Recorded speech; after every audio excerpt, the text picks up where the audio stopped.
Tempo, capítulo 33 é um capítulo extraordinário do livro do Êxodo, versículo de número 21. O ano é provavelmente 1700 a.C. e a Bíblia está nos dando aqui uma passagem que nos faz, nessa noite, louvar e engrandecer o nome do Senhor que está vivo para sempre. Queridos, há um pedido no capítulo 33 do livro do Êxodo. Como nós sabemos, o livro da saída. O povo estava recém saído de um cativeiro, estavam acostumados já a 400 anos de história em estarem debaixo do jugo dos faraós, aprenderam muito costume dentro do Egito, aprenderam coisas que levaram para o resto da sua história, e a Bíblia nos diz que agora eles estão em uma nova experiência. Era uma experiência nunca vista antes, até porque quem estava dentro do Egito, nesse período de 400 anos, eles não há registro de uma relação com Deus, de um relacionamento íntimo, de um relacionamento onde eles conheceram a glória, o poder, a majestade do Deus que eles ouviram falar, que era conhecido como o Deus de Abraão, o Deus que tirou da terra de Ur, e daí vem a sua linhagem para Isaac, a promessa continua, vem para Jacó, que desce para o Egito, por causa da fome, habita no Egito, e lá a nação, ela toma um rumo. Chegou lá, não como uma nação, mas como um simples povo, 70 e poucas pessoas, e agora já era uma nação de quase 3 milhões de pessoas. Quando a Bíblia deixa bem claro que no capítulo 3 do livro do Êxodo, Deus faz um acerto com um homem por nome de Moisés, que havia fugido da terra do Egito com a idade de cerca de 40 anos, pois havia, depois de vencer os árabes, por que não dizer melhor, havia vencido os etíopes em uma batalha que marcou a história, elevou o seu nome como um grande general, e todos conheciam-lhe muito bem, pela sua força, pela sua coragem, pela sua inteligência, pela sua estratégia de guerra, e era o homem mais condecorado do Egito e mais promissor para tomar o trono e ser o próximo faraó. Só que dentro das veias de Moisés não corria sangue egípcio, dentro das veias de Moisés corria sangue hebreu. Moisés tinha por si a consciência de que ele tinha também uma promessa. Ele estava debaixo da promessa. Israel era o povo da promessa, e a promessa que Deus fez a Abraão em uma noite fria, chamando-o para fora da sua tenda, mandando contar as estrelas do céu, e que ele não consegue contá-las, e Deus diz: assim será a sua descendência, mesmo que daqui a alguns anos ela será cativa durante 400 anos, e foram 430. Então Moisés tinha ciência de que ele tinha uma promessa, e a promessa não era estar cativo, porque Deus disse que depois dos 400 anos livraria Israel do cativeiro no Egito. Moisés, sabendo disso, já estavam findados ou findando os 400 anos.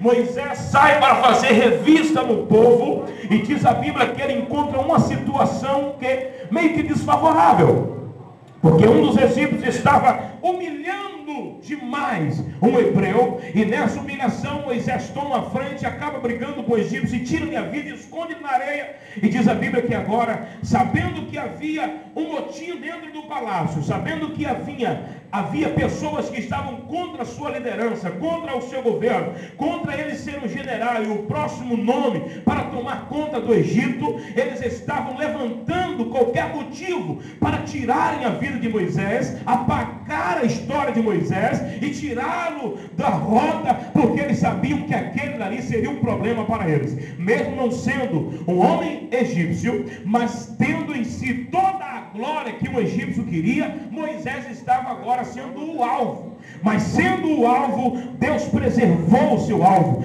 Deus preservou o homem que iria libertar a nação que estava cativa dentro do Egito. O que acontece? Moisés aproveita o motivo de terem descoberto o homem que ele havia matado, e sabendo que havia politicagem dentro do governo, ele foge para o deserto, passando por deserto, contra a cidade de Midian, e vai habitar na cidade de Midian. Habitando na cidade de Midian, ele conhece uma família cujo chefe da família se chamava Jetro, que tinha filhas, e tem-lhe lhe agora dado como presente a sua filha por nome de Zípora, e ele constitui família dentro da região de Midian. Vivendo Moisés em Midian, diz a Bíblia que ele perde todo o relacionamento com o Egito, ele perde toda a intimidade e amizade com o Egito. Tudo que ele aprendeu, ele começa a esquecer. Ele começa agora a viver uma vida simplesmente como de pastor de ovelha, não as suas ovelhas, mas a ovelha do seu sogro, porque a Bíblia diz que ele agora estava perdendo tudo que ele tinha,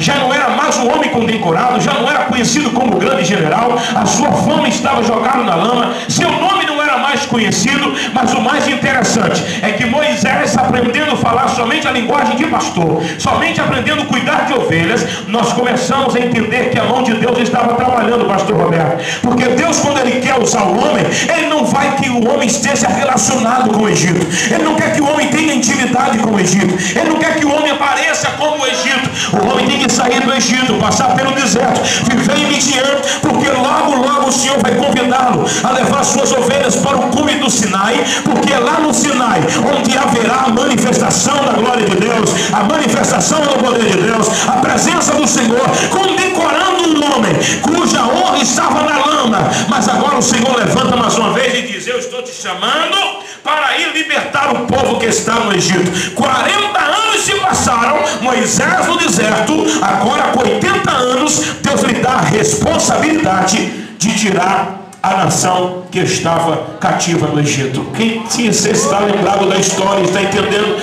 pode dizendo comigo aleluia, glória a Deus, porque o mesmo Senhor está conosco essa noite, amém? A Bíblia nos diz que Moisés, depois de receber a chamada, depois de ter aquela conversa íntima com o Senhor toma-lhe a vara que estava na mão e entrega-lhe uma outra vara e diz: Moisés, com essa vara você vai fazer os milagres lá no Egito.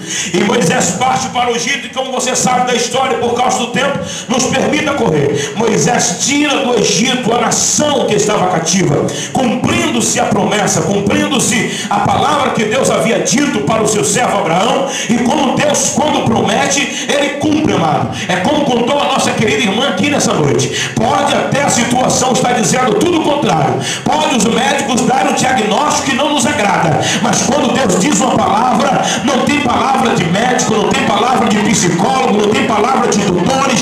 A palavra final é do nosso Deus, porque quando ele fala, está falado. Se Deus lhe prometeu alguma coisa, pode até estar parecendo que está demorando, ele vai cumprir a palavra que ele te prometeu.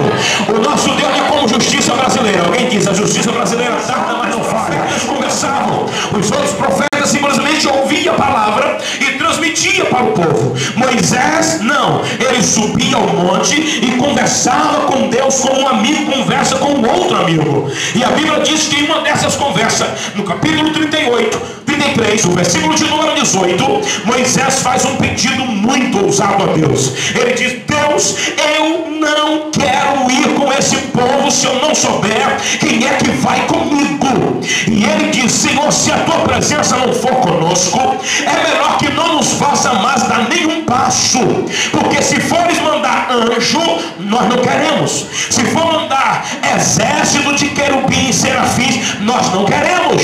Aí Deus vira para Moisés e diz assim: não vou mandar anjo, não vou mandar nenhuma classe de anjo que está no céu, é a minha própria presença que vai com vocês. Eu irei junto com vocês para que vocês possuam a terra.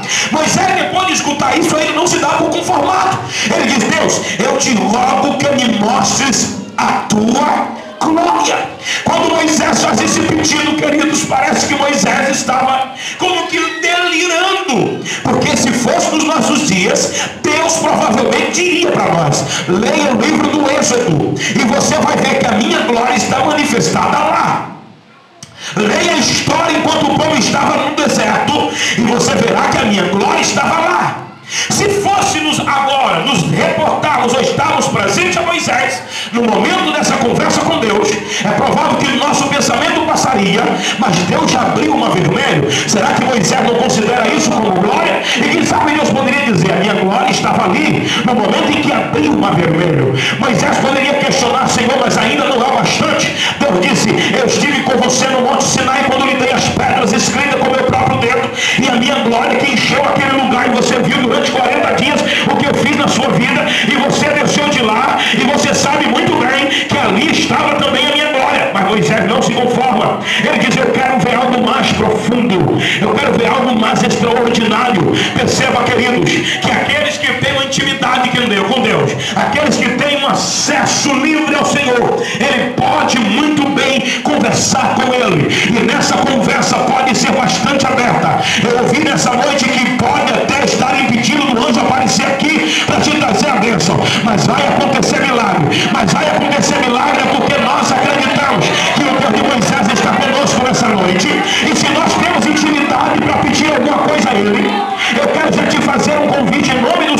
Começa a pedir.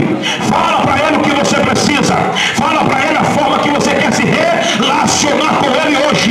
Porque eu tenho convicções que o Deus que abriu o céu para mostrar glória para Moisés, ele também está em nosso meio nessa noite.